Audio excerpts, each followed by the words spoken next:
আসসালামু আলাইকুম প্রিয় দর্শক। আল্লাহর নবী ইদ্রিস আলাইহিস সালাম একদিন তার ইবাদতখানায় জিকিরে মগ্ন ছিলেন। এমন সময় এক ব্যক্তি তার নিকটে আগমন করলেন। তিনি তাকে বিদেশি মেহমান মনে করে অভ্যর্থনা জানালেন এবং নিজের কাছে বসতে জায়গা করে দিলেন। ইদ্রিস আলাইহিস সালাম বুঝতে পারেননি যে এটি ছিলেন মালিকুল মউত আজরাইল আলাইহিস সালাম। তিনি এসেছেন তার সঙ্গে ভ্রাতৃত্বের সম্পর্ক স্থাপন করার জন্য এবং এর পূর্বে তাকে দুটো পরীক্ষা করার জন্য। ইদ্রিস আলাইহিস সালামের অভ্যাস ছিল তিনি সব সময় রোজা রাখতে পছন্দ করতেন এবং প্রায় তিনি রোজা রাখতেন। হযরত ইদ্রিস আলাইহিস সালাম রোজা অবস্থায় ছিলেন। সারা দিন অতিক্রম করার পর সন্ধ্যার সময় যখন ইফতারের সময় ঘনিয়ে এলো, হযরত ইদ্রিস আলাইহিস সালাম নিজের জন্য এবং মেহমানের জন্য খাবার ব্যবস্থা করলেন। ইদ্রিস আলাইহিস সালাম খাবার থেকে আহার করলেন, কিন্তু মেহমান সেখান থেকে বিন্দু পরিমাণ খাদ্য গ্রহণ করে নাই, কেননা তিনি সাধারণ কোনো মেহমান নন। তিনি হচ্ছেন আল্লাহর ফেরেশতা আজরাইল আলাইহিস সালাম। আর ফেরেশতাদের স্বভাব হচ্ছে তারা আমাদের মতো খাবার গ্রহণ করে না। ইদ্রিস আলাইহিস সালাম যেহেতু চিনতে পারেননি, এজন্য তিনি বারবার খাবার গ্রহণ করার জন্য তাকে অনুরোধ করছিলেন। রাত্রিবেলা হলে ইদ্রিস আলাইহিস সালাম ঘুমানোর পূর্বে তাকে আবারও খাবার জন্য অনুরোধ করলেন, কিন্তু মেহমান কিছুতেই খাবার গ্রহণ করল না। তখন ইদ্রিস আলাইহিস সালাম বললেন, আপনার শরীর খারাপ করবে, কিন্তু ওই মেহমান মোটেও খাবার গ্রহণ করেনি। ইদ্রিস আলাইহিস সালাম খেয়াল করলেন সারাটি রাত আল্লাহ পাক রব্বুল আলমিনের ইবাদত বন্দেগীতে মেহমান কাটিয়ে দিয়েছে। পরদিন সকালবেলা ইদ্রিস আলাইহিস সালাম তাকে আবার খাবার জন্য বললেন, কিন্তু মোটেও খাবার গ্রহণ করেনি মেহমান। এরপর ইদ্রিস আলাইহিস সালাম মেহমানকে বললেন, ভাই চলুন আমরা একটু আল্লাহর জমিনে ভ্রমণ করে আসি। ইদ্রিস আলাইহিস সালামের কথায় সে রাজি হলে ইদ্রিস আলাইহিস সালাম তাকে নিয়ে বের হলেন। তারা দুজন মিলে হাঁটতে হাঁটতে বহু দূর গেলেন। হঠাৎ তাদের সামনে প্রকাশিত হলো একটি বাগান। বাগান ছিল সম্পূর্ণ ফলমূলে ভর্তি। উক্ত মেহমান তখন বললেন, হে আল্লাহর নবী, চলুন আমরা ওই বাগানে ভ্রমণ করি, সেখান থেকে কিছু ফল আরোহণ করে নিই এবং দুজন মিলে ভক্ষণ করি। ইদ্রিস আলাইহিস সালাম এই কথা শুনে খুবই রাগান্বিত হলেন এবং বললেন, আপনি তো এক আশ্চর্য ধরনের মানুষ। আপনার কি জানা নেই মানুষের সম্পদ ভক্ষণ করার সম্পূর্ণ আল্লাহ তাআলার হারাম করেছেন? হযরত ইদ্রিস আলাইহিস সালামের কথা শুনে উক্ত মেহমান কোনো প্রতিবাদ করলেন না। তিনি চুপ করে রইলেন, কেননা এই যে আল্লাহ নূরের ফেরেশতা মালিকুল মউত আজরাইল আলাইহিস সালাম, তিনি তো তাকে পরীক্ষা করেছেন মানুষের সম্পদের প্রতি নবী ইদ্রিস আলাইহিস সালামের লোভ আছে কি না। তারপর তারা দুজন মিলে আবার হাঁটতে শুরু করলেন। হাঁটতে হাঁটতে তারা একটি মাঠে উপস্থিত হলেন। ওই মাঠের মধ্যে ছিল হাজার হাজার ছাগলগুলোকে দেখে উক্ত মেহমান নবী ইদ্রিস আলাইহিস সালামকে লক্ষ্য করে বললেন, হে আল্লাহর নবী, চলুন আমরা সেই ছাগলের পাল থেকে যে কোনো একটি ছাগলকে ধরে এনে জবাই করে দুজন খাই। তখন ইদ্রিস আলাইহিস সালাম রাগান্বিত হয়ে বললেন, আপনি তো আশ্চর্য ধরনের মানুষ। হালাল খাদ্য আপনার কাছে ভালো লাগে না, আর মানুষের হারাম সম্পদ আপনার কাছে খুব ভালো লাগে। আপনার কি জানা নেই আল্লাহ রাব্বুল আলামিন মানুষের সম্পদ না বলে ভক্ষণ করা হারাম করেছেন? হযরত ইদ্রিস আলাইহিস সালামের কথায় তিনি কোনো প্রতিবাদ করলেন না। এভাবে তারা সারা দিন হাঁটতে আল্লাহর নিয়ামত দেখে সন্ধ্যার সময় আবার বাসায় ফিরে এলেন। এভাবে উক্ত মেহমান নবী ইদ্রিস আলাইহিস সালামের বাসায় 3 দিন অতিবাহিত করলেন, কিন্তু এই 3 দিনের মধ্যে উক্ত মেহমান কোনো খাবার গ্রহণ করেন এবং তিনি বিন্দুমাত্র ঘুমায়নি। নবী ইদ্রিস আলাইহিস সালাম উক্ত মেহমানকে লক্ষ্য করে বললেন, আল্লাহর শপথ করে আপনাকে আমি বলছি, আপনি মেহেরবানি করে আপনার পরিচয়টুকু আমাকে দান করেন, কেননা কোনো মানুষ 3 দিন পর্যন্ত না খেয়ে 3 দিন পর্যন্ত না ঘুমিয়ে থাকতে পারে না। আপনি অবশ্যই আমাকে আপনার পরিচয় বলুন। উত্তরে মেহমান বললেন, হে আল্লাহর নবী, আসলে আমি কোনো মানুষ নই, আমি মালিকুল মউত আজরাইল আলাইহিস সালাম। আজরাইল কথা শুনে ইদ্রিস আলাইহিস সালাম থমকে গেলেন। তার শরীর কাঁপতে শুরু করলো। উনি বললেন, মনে হয় আমার জীবন শেষ। আপনি আমার রূহ কবজ করার জন্য আমার নিকট আগমন করেছেন। তখন হযরত আজরাইল বললেন, আল্লাহর নবী, না, আমি আপনার রূহ কবজ করার জন্য এখানে আগমন করিনি, বরং আমি আপনার সাথে ভ্রাতৃত্বের বন্ধন স্থাপন করার জন্য আগমন করেছি। হযরত ইদ্রিস আলাইহিস সালাম বললেন, আপনি কেন আমার সাথে ভ্রাতৃত্বের বন্ধনে স্থাপন করতে চান? তখন মেহমান বললেন, হে আল্লাহর নবী, আমি আকাশ থেকে খেয়াল করছি আপনার ইবাদত বন্দগীর প্রতি এবং আপনার একাগ্রতা এবং ইবাদত বন্দগী দেখে আমার নিকট খুব ভালো লেগেছে। এজন্য আল্লাহ রব্বুল আলমিনের নিকট আমি বারবার বলেছি যে তিনি যেন আমাকে সুযোগ করে দেন এবং আমি আপনার সাথে ভ্রাতৃত্বের বন্ধনে স্থাপন করতে পারি।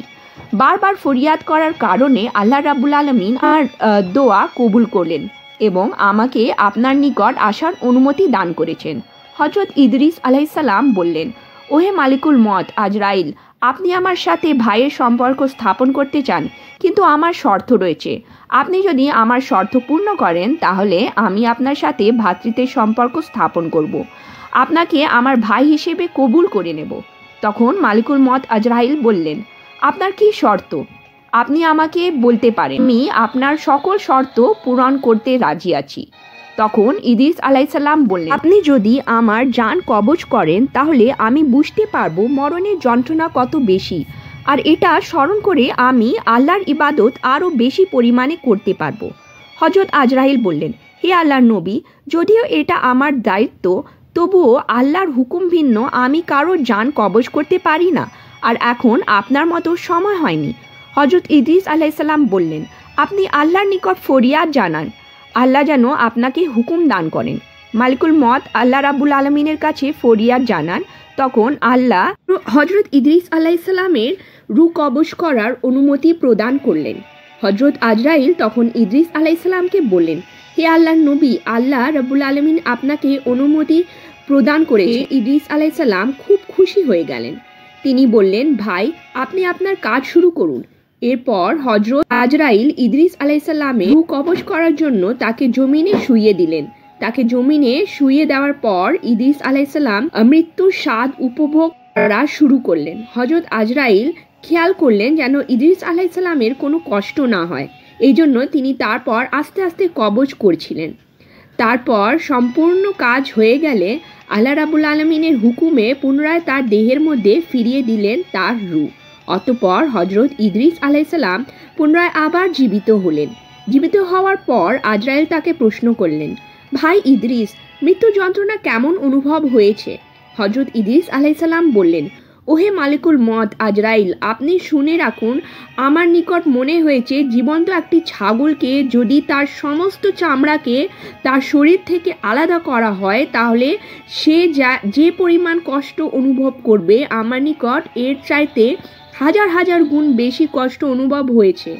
মালিকুল মত আজরাইল তখন বললেন, হে আল্লাহর নবী ইদ্রিস, আপনি শুনে রাখুন, পৃথিবীর শুরু থেকে পর্যন্ত আমি যত মানুষের রূহ কবজ করেছি, সবচাইতে আপনার রূহ কবজ করার সময় আমি লক্ষ্য করেছি যেন আপনার কষ্ট না হয়।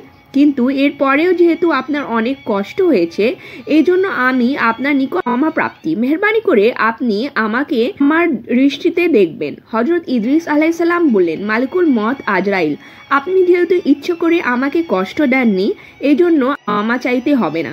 তখন ইদ্রিস আলাইহিসসালামের রূহ কবজ পরিপূর্ণ হয়ে গেল এবং তিনি রূপ ফিরে পেলেন। ইদ্রিস আলাইহিসসালাম তাকে বললেন, ভাই মালিকুল মত আজরাইল, আমার উদ্দেশ্য ছিল স্বাদ উপভোগের মাধ্যমে আমি মৃত্যু যন্ত্রণা অনুভব করব এবং এর মাধ্যমে আল্লাহ রাব্বুল আলমিনের ইবাদত হব।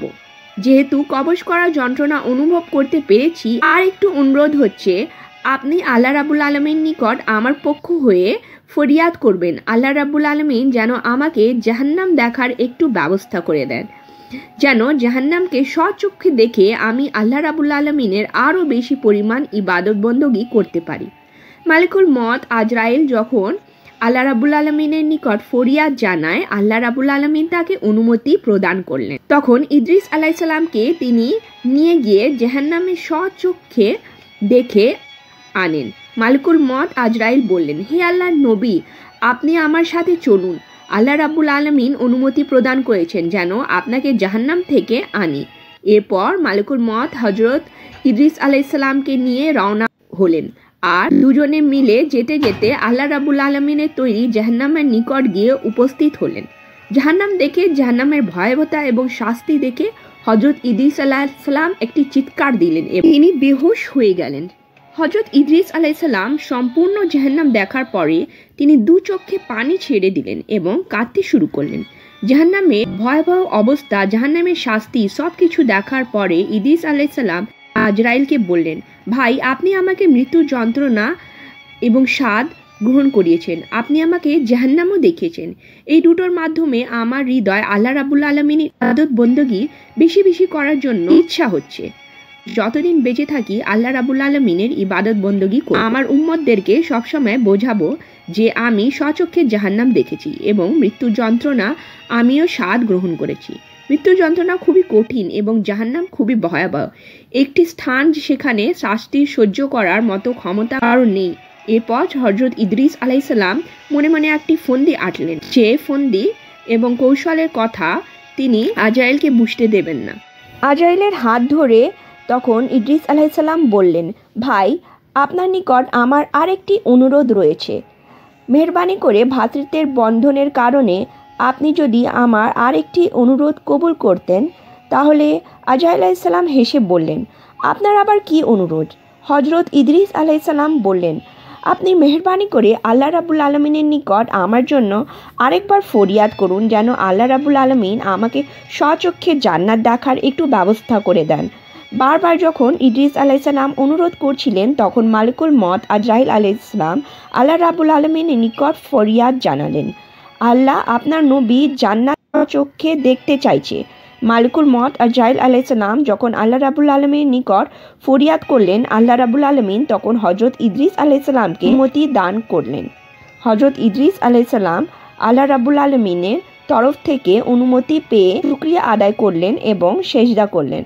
তারপর মালিকুল মত আজরাইল হযরত ইদ্রিস আলাইহিসসালামের সাথে নিয়ে রওনা করলেন। দুজন যেতে যেতে জান্নাতের দ্বার প্রান্তে গিয়ে উপস্থিত হলেন। আজরাইল সাথে সাথে জান্নাতের দিকে রওনা হলেন। হযরত ইদ্রিস আলাইহিসসালাম মনে মনে ফন্দি করলেন, যেহেতু আমার মৃত্যুর স্বাদ গ্রহণ করা হয়ে গেছে, এখন যে কোনো মূল্য যদি আল্লাহর জান্নাতে একবার ঢুকতে পারি, তাহলে আমি জান্নাত থেকে বের হব না। কেননা আল্লাহ বলেছেন জান্নাতে যাবে সে চিরস্থায়ীভাবে সেখানে থাকবে। তো আজরাইল এদিক থেকে তার মনের অবস্থা কিছুই বুঝতে পারলেন না। আল্লাহ রাব্বুল আলামিন ইদ্রিস আলাইহিসসালামের তাকদীর এইভাবেই লিখে রেখেছেন যে জিন্দা অবস্থায় তিনি আল্লাহ রাব্বুল আলামিন তাকে জান্নাত দেখাবেন এবং জান্নাতের মধ্যে চিরস্থায়ী করে দেবেন। হযরত আজরাইল আলাইহিসসালাম যখন ইদ্রিস আলাইহিসসালামকে নিয়ে জান্নাতের দরজায় উপস্থিত হলেন, এই মুহূর্তে আজরাইল বললেন, ভাই ইদ্রিস, এই যে জান্নাত, আপনি জান্নাতে প্রবেশ করুন, কিন্তু শর্ত হচ্ছে আপনার পায়ের জুতো রয়েছে, সেই জুতোকে আপনি জান্নাতের বাহিরে রেখে যান। জান্নাতের নিয়ামত রয়েছে, সকল নাজ নিয়ামত আপনি দেখতে শুরু করবেন। আমি আপনার জন্য বাইরে অপেক্ষা করছি। দেখুন, আমি আপনার জন্য বাইরে অপেক্ষা করছি। যখন আপনি আমাকে ডাক দেবেন এবং দুনিয়া যাওয়ার আমার সময় হবে, ঠিক ওই মুহূর্তে আপনাকে ডাক দেব আর আপনি আমার নিকট চলে আসবেন। আপনাকে নিয়ে আমি আবার আল্লাহর জমিনে নেমে যাব। আজরাইল জোরে একটি চিৎকার দিয়ে ডাক দিলেন, আল্লাহর নবী, আপনি ফিরে আসুন, আমাদের দুনিয়া যাওয়ার সময় হয়ে গেছে।